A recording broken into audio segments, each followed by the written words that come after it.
Sebagai negara maritim, Indonesia tercatat memiliki vegetasi hutan mangrove terluas di dunia. Luas hutan mangrove di Indonesia mencapai 25% dari total luas mangrove dunia, bahkan melebihi negara Brasil, Nigeria, dan Australia. Hutan mangrove sendiri memiliki peranan penting dan manfaat yang banyak, baik secara langsung maupun tidak langsung bagi lingkungan sekitar, khususnya bagi penduduk pesisir karena ketersediaannya sumber makanan yang melimpah pada hutan mangrove. Aku bersama Pak Thoyib dan Bu Lis mengumpulkan salah satu tumbuhan minor bagian dari ekosistem hutan mangrove untuk digunakan sebagai bahan makanan, yaitu Sueda maritama atau masyarakat lokal biasa mengenalnya dengan sebutan alur-alur. Tumbuhan yang secara fisik mirip dengan tumbuhan rumput liar ini memiliki kandungan protein yang cukup tinggi. Tak heran bagi masyarakat pesisir, tumbuhan alur-alur merupakan salah satu bahan makanan alternatif yang sering diolah menjadi pengganti sayur.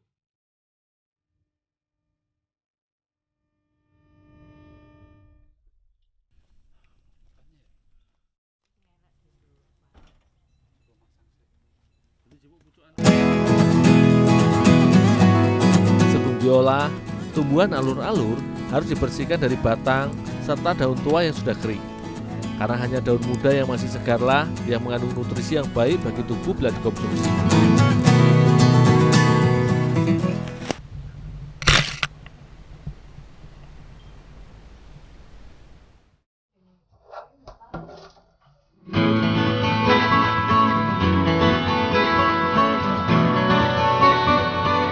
Di berbagai daerah di wilayah pesisir Pulau Jawa, daun alur-alur biasanya selain diolah menjadi bahan sayur, juga seringkali diolah bersama santan kelapa menjadi olahan botok.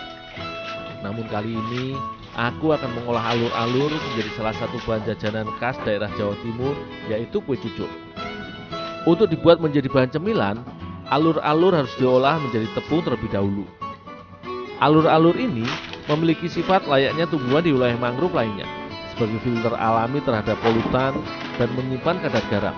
Karenanya, perlu dibersihkan agar zat-zat racun yang terlarut hilang dan rasa asin dari daunnya sedikit berkurang.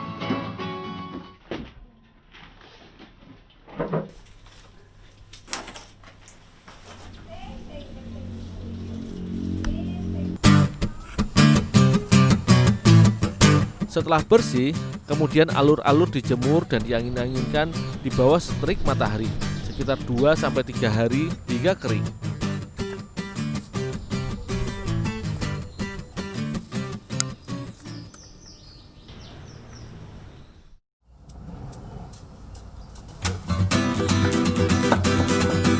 Sebagai bahan campuran cemilan, alur-alur harus dihaluskan hingga menjadi bubuk tepung yang lembut agar mudah tercampur dengan bahan lainnya. Tepung alur-alur ini merupakan salah satu hasil inovasi yang dilakukan oleh Ibu Lulut bersama kelompok usahanya, Gria Karya Tiara Kusuma di bilangan Kedung Asem, Rungkut, Surabaya. Tepung olahan dari salah satu tumbuhan kawasan mangrove ini sebagai upaya meningkatkan kesadaran akan pentingnya hutan mangrove bagi kehidupan manusia dan untuk meningkatkan nilai ekonomis dari mangrove.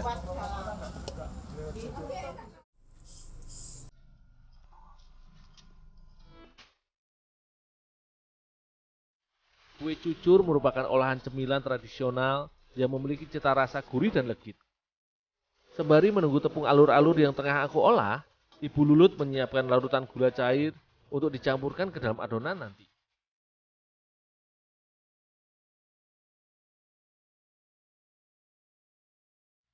Jika biasanya kue cucur menggunakan tepung beras sebagai bahan utama, namun Ibu Lulut menggunakan tepung dari buah lindur atau Bruguera spesies sebagai bahan utama adonan babon. Bu, ini tepung alurnya, Bu. Tepung dari buah yang termasuk dalam tumbuhan hutan mangrove ini selanjutnya dicampur bersama tepung terigu sebagai pengikat adonan dan juga tepung alur-alur sebagai penambah sensasi cita rasa.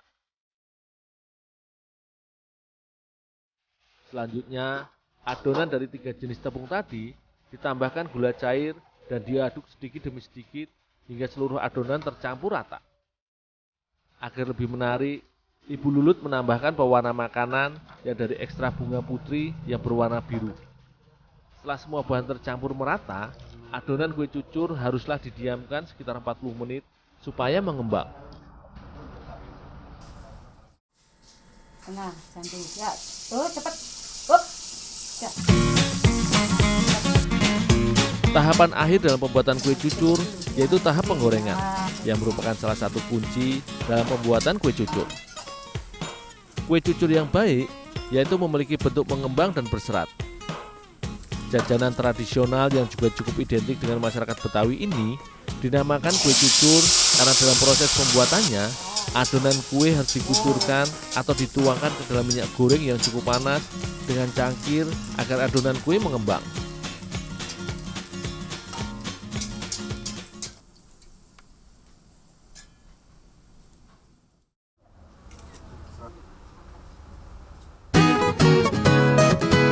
Jajanan tradisional berbahan dasar tepung mangrove ini seolah menjadi cemilan yang cukup akan gizi. Tepung buah lindur yang kaya karbohidrat serta sumber kalori yang di daerah Indonesia Timur juga sering digunakan menjadi bahan alternatif pengganti nasi, berpadu dengan tepung alur-alur yang mengandung protein tinggi yang berfungsi baik untuk regenerasi sel-sel tubuh.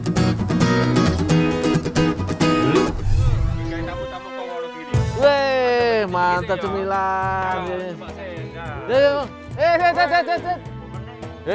Jangan lupa cuci tangan dulu. Cuci tangan dulu.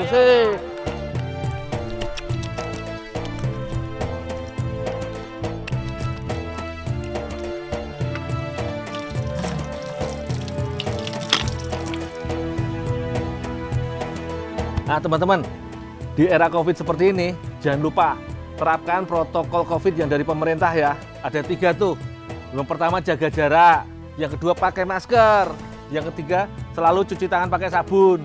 Jadi supaya kita terhindar dari virus COVID dan selalu sehat. Oke.